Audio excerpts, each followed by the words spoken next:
A push to fund cleanup and environmental stability efforts on Chautauqua Lake continues, with officials proposing 3 new ways to raise money. Previously, the Chautauqua Lake Protection and Rehabilitation Agency came under fire from residents who expressed concerns with a plan that would create a new county-wide tax to go towards lake preservation efforts. Our Alyssa Wright with an update. As part of an initiative to draft solutions, planners with Barton and Laguitas laid out new options for the governmental group, focusing specifically on 3 possible ways to raise funds for lake preservation.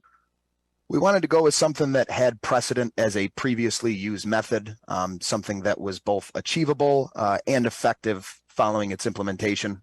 The first method introduced is known as the tiered flat fee. Essentially, we take the number of parcels within each tier. We take the funding or the portion of the funding goal allocated to each tier, and we divvy it up evenly between each land parcel.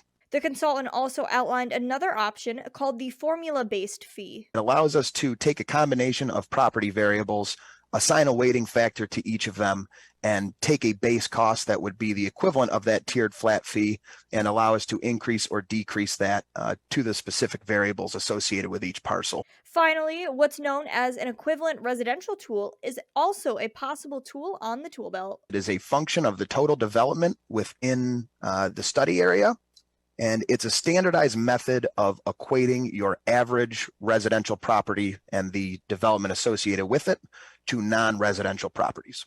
At the end of the day, the hope is to find a sustainable solution to funding efforts that keeps the lake healthy and clean. Currently, efforts like the lake dredging are funded mostly by grants. One of the primary goals of this is making sure that the funding that is achieved, those dollars go directly to helping the lake and trying to reduce the effort and costs associated with implementing, operating, and administrating. Alyssa Wright, WNY News Now. Alyssa, thank you. Next month, that group plans to host a public forum where the community can learn more about what's on the table. So far, they haven't taken official action to enact a new tax source.